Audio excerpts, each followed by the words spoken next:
사도행전 17장 26절을 한 절만 공독하겠습니다. 인류의 모든 족속을 한 혈통으로 만드사 온 땅에 거하게 하시고 저희의 연대를 정하시며 거주의 경계를 하셨으니,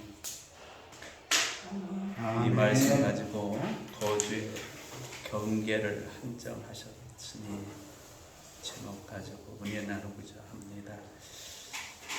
성경의 예레미야 5장에 보니까 내가 모래를 부어 바다의 한계를 삼되 그것으로 영원한 한계를 삼고 지나치지 못하게 하였으므로 파도가 거세게 이나 그것을 이기지 못하며 뛰노나 그것을 넘지 못하느니라.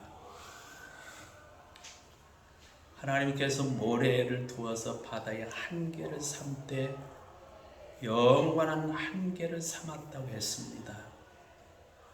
그래서 파도가 지나치게 못하게 하였으므로 파도가 거세게 이나 그것을 이기지 못하며 뛰노나 그것을 넘지 못하느니라.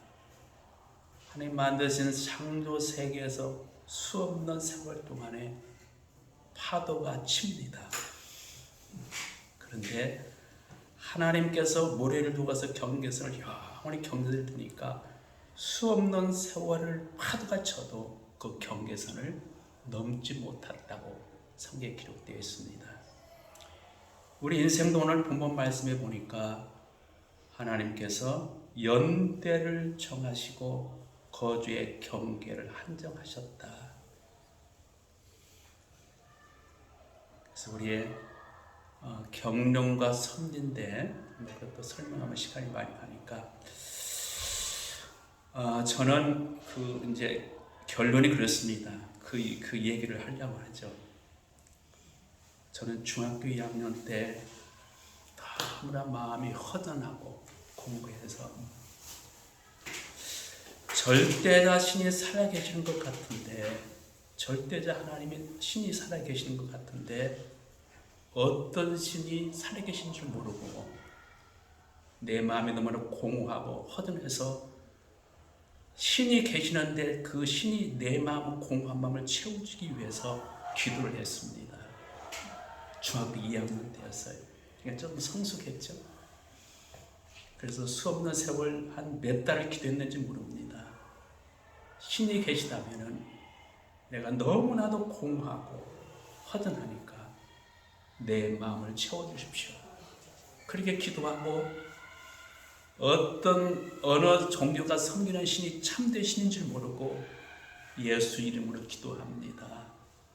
성부와 성자와 성령의 이름으로 기도합니다. 천주교에서 그랬거든요. 나는 따로인 줄 알았어요. 그리고 이제 나무야탑을 간센보살. 왜냐면은 한 신한테 기도하면 그 신이 살아계시지 않을 수가 있으니까. 절대자 신이 살아계시는 줄 확신하는데 어느 신이 진짜 참되 살아계신 신인 걸 알지 못해서 제 손을 신에게 아리고 세가 신한테 그렇게 기도했습니다. 이처럼 저는 굉장히 외롭고 참 힘든 어린 시절을 겪었어요. 저희 가정이 우상 숭배를 통해서 저주받은 가정입니다. 대고님이 무당이었어요. 대고님이 두 분 계시는데 한 분은 무당이고 한 분은 신당을 세워놓고 날마다 구슬했던 그런 대고문을 모시고 있다 보니까 저희 가정 우상에 많이 영향을 받았습니다. 굿도 많이 하고 절에 가서 사직구제도 수없이 드리고 제사도 1년에 13번인가 그렇게 많이 드렸던 가정이었어요. 저희 가정이 참 이게 대농은 아니었지만 중농이었습니다. 그것도 많은 농사를 지었고 저희 아버지가 에나멜 만드는 우리 한국에서 한두 번째 이렇게 기술자였어요. 그런데 갑자기 제가 10살 때 어머니가 제가 이제 큰아들이고 내 밑에는 4살 이렇게 적게 먹은 남동생 있고 그 밑에는 나보다 한 7살 적은 내가 큰 아들이죠. 그렇게 3형제를 남겨놓고 10살 때 가을에 어머니가 심장마비로 돌아가셨어요. 근데 저희 외할머니도 그 나이쯤 돼가지고 우리 어머니가 30 초반에 돌아가셨거든요. 저희 외할머니도 30 초반에 돌아가신 분이었어요. 건강하셨는데 30대 초반에 심장마비로 돌아가셨습니다. 제가 초등학교 3학년 때였어요. 우리 아버지는 위암으로 한 3년간 고생하다가 중학교 3학년 때 제가 16살에 돌아가셨어요. 그래서 저희 어머니가 돌아가신 다음에 어머니 새어머니가 3번 부르셨어요. 첫 번째는 이제 처녀가 들으셨고 두 번째로는 새어머니가 참 굉장히 잘난 사람들이 들으셨어요. 왔다 갔다. 그리고 이게 새어머니가 오게 되면은 계속 이렇게 다툼이 있었어요. 그런 속에서 제가 너무나도 어머니가 왔다가 가시게 되니까 중학교 2학년 때인데 너무나 허전해서 신앙 때 그렇게 기도를 했어요. 그렇게 하다가 교회로 인도받아가지고 중학교 2학년 때부터 교회를 다니기 시작했어요. 예배 시간에 그렇게 기다려졌어요. 하여튼 새벽 예배만 안 다녔지 예배 시간마다 다니고 친구들 한 40명을 대동하고 제가 다녔습니다. 근데 중학교 3학년 때 아버지가 돌아가시니까 저희 작은아버지가 서울에 계셨는데 뭐 그때 당시에 대학교까지 졸업하시고 좋은 직장을 가지신 분이기 때문에 내가 조카가 3명인데 조카 하나를 내가 좀 다르게 교육시키겠다 해가지고 철도고등학교를 소개했습니다. 그래가지고 철도고등학교에 이제 들어가게 되었죠. 그런데 왜 내가 이제 나중에 생각해 보니까 저도 좀 공부 잘하는 학교에 있었거든요. 나중에 보니까 다 서울대학교 법대도 들고 막 그러더라고. 근데 왜 내가 거기서 공부를 하지 내가 이게 서울까지 왔나? 그것도 하나님 뜻이었습니다. 참 제가 그 작은 집에 와가지고 눈칫밥을 많이 먹었어요. 다들 이렇게 신학교 이게 학교 다니면서 참 고생들 많이 하셨죠. 저는 작은 집에 와가지고 눈칫밥을 먹고 너무 괴로웠습니다. 그래서 제가 이제 1학년 때인가 2학년 때 뭔 걸 했어요. 제가 완행 타고 저희 고향은 익산, 전북 익산입니다. 옛날 일이었죠. 제가 완행을 타고 이제 가게 되면은 그 익산의 일리에서 한두 시에 내렸습니다. 통행 금지가 있었잖아요. 근데 저희 집까지는 일이 신데 약간 변두리에 있어가지고 신장로가 있었거든요. 근데 아마 그때는 이제 좀 뭐를 심으려고 했는지 뭘 심었는지 모르겠습니다. 신장로를 걸어가는데 막 개구리 소리가 울리는데 집에 갈 생각이가 그렇게 기뻤습니다. 집에 가도 할머니 혼자 계시고 동생이 둘밖에 없는데 그래도 그 밤에 내려가지고 신장로를 걸어가는데 그렇게 즐거웠어요. 이를 말할 수가 없었어요. 그리고 이제 제가 이제 주일날 밤에 이제 또 차 타고 용산역에 우리 작은 집이 이제 원룸에 있었거든요. 그래서 용산역에 내리는데 완행 타고 새벽에 내립니다. 근데 철교만 딱 지나고 뚝뚝 하잖아요. 그때 되면 내 마음이 철렁합니다.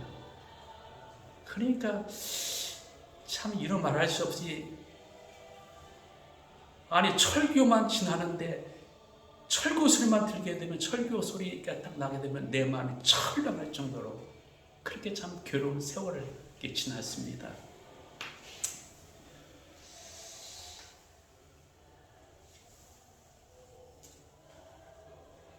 제가 이제 졸업하고 김천역으로 발령받았어요. 참 그래서 옛날에는 방송이 있었잖아요. 뭐 서울에 그 역마다 그 아나운서들이 있잖아요. 그러면은 서울 가는 행을 이렇게 방송하면 그렇게 마음이 괴로울 수가 없어요. 그래서 저는 이게 근무를 해봤지만은 어른들하고 한 6개월 근무해보니까 도저히 근무를 못하겠어요. 제 적성에도 맞지 않고. 그래서 6개월 만에 사표를 했어요. 그리고 저에게는 꿈이 있었습니다. 내가 부모 없는 서름을 받았기 때문에 내 동생 둘에게는 부모 없는 서름을 내가 절대 주지 말아야 되겠다. 부모 없는 서름을 주지 않으려면 내가 먼저 가장 중요한 것은 인류대학교를 졸업하는 것이다. 그리고 좋은 직장을 내가 갖는 것이다. 세 번째는 좋은 아내를 만나는 것이다. 그러면 내 동생들을 부모 없는 서름을 주지 않겠다. 그런 일념으로 가득 차가지고 6개월 만에 제가 사표를 내고 내가 한 6개월 동안 어른들과 이렇게 술도 좀 이렇게 먹어붙기도 하고 해서 좀 정리하기 위해서 조그마한 이렇게 좀 기도원에 들어간 적이 있습니다. 그런데 하나님을 그때 이제 주님께서 20살 때죠. 그때 주님께서 인격적인 만남이 있었어요. 주님께서 저에게 말씀해 주셨어요. 아들아, 아들아, 내가 너를 위해서 얼마나 기도한 줄 아느냐. 나는 이 원주를 위해서 용산에 철도고등학교 오기 한 20-30분 걸리는데 그 걸어오는 기간에 다 기도를 했어요. 진짜 신이 살아계셔서 듣는지 아닌지 모르지만은 하여튼 주님을 인격적으로 만나지 못했지만은 그래도 너무나 외로우니까 그냥 주님을 의지한 거죠. 기도했습니다. 근데 하나님께서 첫 번째 나에게 들려주는 음성이 뭐냐면 아들이라고 불러주셨어요. 난 깜짝 놀랐어요. 내가 너무 이루어서 그냥 하나님 앞에 듣는지 안듣는지 모르지만은 내가 그 기도한 것이 그렇게 있었는데 주님께서 아들이라고 불러주셨어요. 그리고 너를 위해서 얼마나 기도했는 줄 아느냐. 저는 그 아들이라는 그 소리를 참 오래간만에 들어봤어요. 이게 하나님께서 역사할 때도 보니까 그냥 똑같은 그런 체험이 아니라 꼭 그 사람에게 적합한 체험을 만들시거든요. 저는 부모 없는 사람을 받았기 때문에 아들이라는 그 소리, 부모님이 살아 계셔도 병들어 계셔도 부모님이 있는 것이 얼마나 부러운지 몰랐어요. 근데 저에게 주님께서 아들아, 아들아, 내 사랑하는 아들아. 나는 그 음성을 듣고는 얼마나 울었는지 모릅니다. 절대자 하나님께서 저를 아들이라 불러주셨고 내 사랑하는 아들이라 불러주셨을 때 나는 일생에 그렇게 많은 울음을 우는 적이 없습니다. 하나님께서 절대자 하나님께서 나를 사랑하시고 아들을 불러주신다. 그리고 나는 이런 생각을 가졌어요. 세상에는 예수 믿는 사람들이 수없이 많잖아요. 하나님께서 인간의 생각처럼 하나님께서 잘나고 그 예수 믿는 사람 중에서 대통령도 있을 것이고 국회의원도 있을 것이고 장관도 있을 것이고 부자도 있을 것인데 나 같은 사람을 주님께서 살아계시다면 사랑하실까? 이런 생각을 가졌었어요. 하나님이 인간 생각으로 그런 사람을 더 사랑하지 나같이 버림받은 이런 인생을 사랑하실까? 근데 하나님께서 내 아들이라 불러주시면서 내 사랑하는 아들이라 불러주시면서 네가 그렇게 방황하고 있을 때 내가 너를 위해서 얼마나 기도했는 줄 아느냐. 그 음성을 들었을 때 이야 참 한없이 많이 울었죠. 그렇게 많이 울은 적이 없습니다. 나 같은 존재를 하나님께서 나를 사랑해 주시다니, 부모로부터 버림받은 이 쓸모없는 인생을 나에게 사랑해 주시다니. 그런데 그것까지는 좋았는데 그 다음부터 하나님께서 나에게 사명을 주시는 겁니다. 하나님 부르심이 있습니다. 나는 많은 영혼들을 구원할 내 마지막에 택한 내 종이다. 근데 나는 너무 외로웠기 때문에 하나님을 의지했지. 나는 그 목회자가 되는 것은 인생의 실패자들만 들어간 줄 내가 잘 몰라서 그렇죠. 믿음이 약해서 그렇죠. 근데 하나님께서 나를 주의 종으로 불러주시는 겁니다. 근데 전에 내가 설교 들었는데 주의종으로 택하게 되면은 순종해야 돼. 그건 벗어날 수 없다. 그 설교를 들은 적이 있거든요.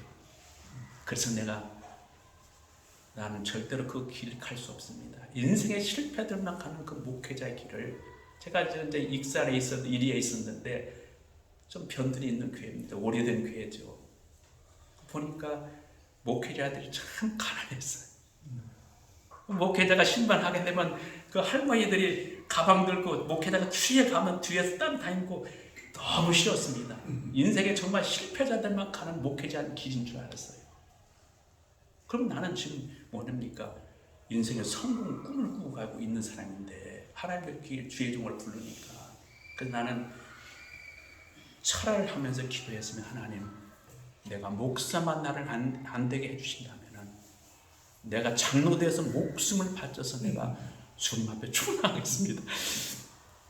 참 목회자 길이 이게 엄청난 축복의 길인데도 나는 그때는 신앙이 없으니까 세상에 가득 차서 동생들에게 부모 없는 서름을 주지 말아야 되겠다. 그것만 충전해가지고 그 좋은 직장도 사표내고 6개월만 사표내고 서울 올라와서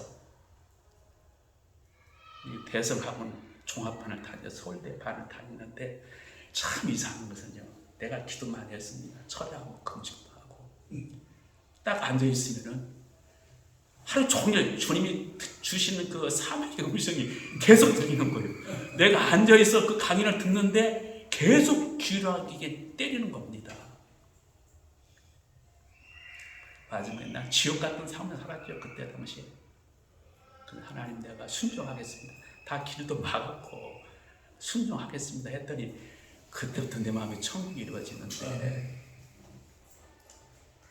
그래서 내가 신학교를 가고 제가 삼성교회를 요전에 내가 말씀드린 대로 삼성교회를 딱 소개받아서 갔는데,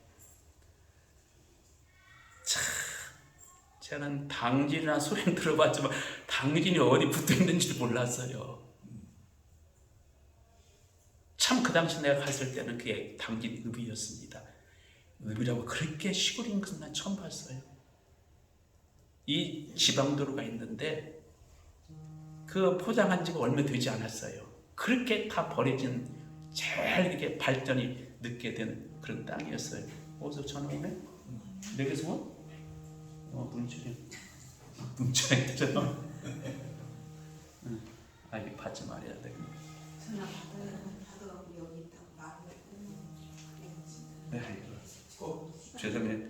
목사님, 나 철성교회 와서 지금 설교하고 있어. 내가 전화 걸을게.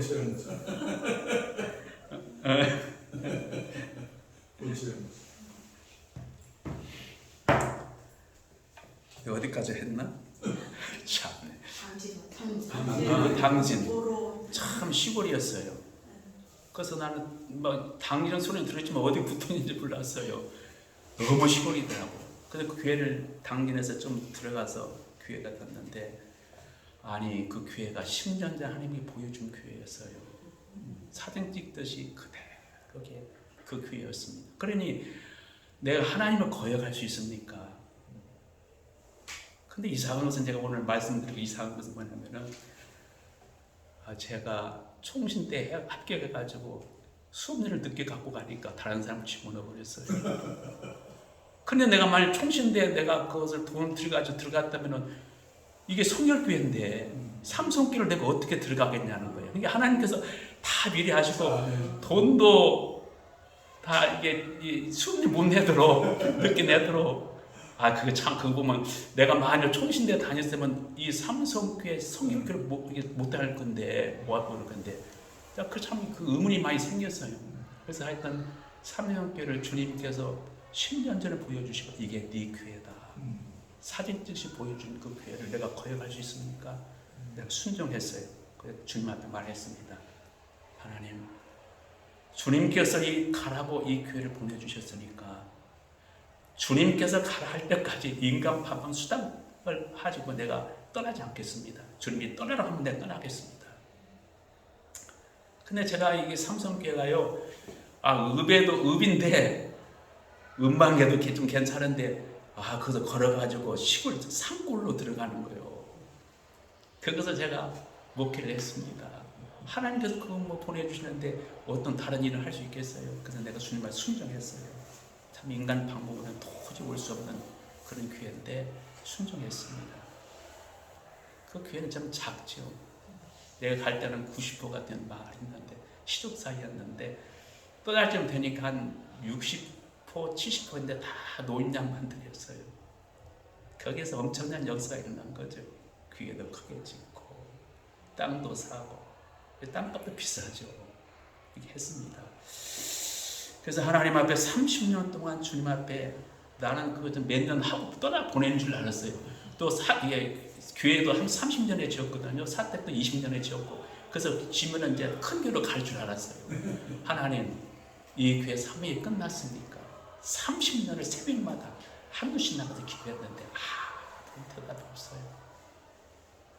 내 그력은 그것을 마치는 것이었어요. 그런데 나는 그것을 모르고 30년 동안 이 교회 사명이 끝납니다. 내가 그렇게 약속을 했으니까 약속을 안 했으면 괜찮은데 내가 주님이 인간 수단 방법으로 떠나지 않겠다 그렇게 말해놓고 날마다 새벽마다 하나님 이 교회 사명이 끝났습니까? 이 교회 왜냐면 좀 도시 가서 목회하고 싶어가지고 교회도 또 크게 짓고 그동안에 또 이게 도시 교회 목회할 수 있는 기회도 몇 번 있었어요. 근데 주님이 아무런 대답도 안 하시네. 그러다 보니까 35년 7개월을 이것을 목회를 했어요. 참 목회하는 동안에 너무나 주님께서 많은 축복을 주셨어요. 풍성했습니다. 아니 제가 나오기 보니까 돈 나올 때도 없는데 교회도 짓고 너무나 풍성하게 제가 그 시골 교회지만은 외국을 제일 많이 다녔어요. 그리고 참 행복했어요. 그 제가 볼 때 보니까 하나님께서 목회하는 곳에 가면은 순종하면은 하나님께서 행복한 목회하도록 다 채워준다. 그래서 인간 방법으로 수단 방법으로 자꾸 큰 기회로 가려고 하지 말고 하나님의 뜻되는 것을 목회하게 되면 주님께서 모든 것 다 채워주시고 부어주시고 행복한 목회를 하게 해주신다. 나는 그렇게 그 교회에서도 그렇게 설교했고 후배들은 그렇게 말을 합니다. 그래서 35년 7개월을 목회를 하고 제가 지금 이렇게 평촌에 왔습니다. 보니까 제가 시골에서 내가 익산에서 공부했으면 그래도 좋은 대학교를 들어갈 수 있는데 왜 이 천도구석에 와가지고 이 고생을 했느냐? 하나님 뜻이 있었습니다. 저는 너무나 온실에서만 살았던 사람이기 때문에 하나님께서 조금 눈치도 보고 고생도 하라고 보내신 것 주님의 분명히 뜻이 있죠. 그리고 하나님께서 시골로 삼성교회 그걸로 보내주셔서 35년 동안 있게 한 것도 하나님이셨습니다. 제가 그렇게 도시 목회하고 싶어서 30년 기도했는데 주님이 보내주지 않아요. 기회가 있었습니다만은 주님이 허락하지 않으셨습니다. 대답이 없어서 그 생각 했는데 지금 평촌에 와 있습니다. 왜 이쪽으로 주님께서 보내주셨는가 지금 알지 못해요. 그래서 지금 한 3개월 동안 기도하고 있죠. 편히 쉬고 있고 이제부터 하나님 이 평촌교로 나를 오게 한 이유가 뭡니까? 왜냐하면 하나님께서 우리의 사는 곳도 주님께서 인도하시거든요. 제가 익산에 있다가 용산에 와가지고 고생을 하게 만들고 35년 동안 제가 당진 가서 시골에 산골짜기에 가서 도 닦은 거죠. 35년 동안 조용하고 35년 돈을 닦은 거죠. 그것도 주님께서 뜻이 있습니다. 그리고 이제 제 삶의 제대로 끝나지 않은 것 같아요. 내가 주신 비전이 있거든요. 그런데 시골교회에 있다 보니까 제 꿈을 이루지 못해서 그래서 지금도 내 사명이 끝나지 않았다고 생각하고 지금 이제 3개월간 쉬었으니까 이제부터 하나님 뜻이 뭡니까? 제 두 번째로 또 사역지를 지금 기도 중에 있습니다. 여러분 기도해 주시고 제가 오늘 말씀한 것은 하나님이 창조해 주셔가지고 파도가 수천 년 동안 그렇게 파도 치는데도 하나님이 딱 경계선 몇 개 하니까 그걸 넘지 못하잖아요. 인간의 연대도 결정해 주시고 지역의 경계도 주님께서 결정해 주신다. 이건 주님의 뜻이고 결혼도 마찬가지입니다. 우리가 주님의 뜻대로 기도하면은 정확하게 하나님께서 이 부부를 만나게 해주셔요. 절대 주님께서 실수가 없습니다. 부부가 만날 때 보니까 참 반대된 사람을 만나서 여기서 둘이 부딪힘을 통해서 거기서 인간 우리를 다 깨트려 버립니다. 최고의 연단 방편은 부부입니다. 부부들 보세요. 전부 다 이렇게 이 영성이 깊이 서우지 않은 사람들은 정반대입니다.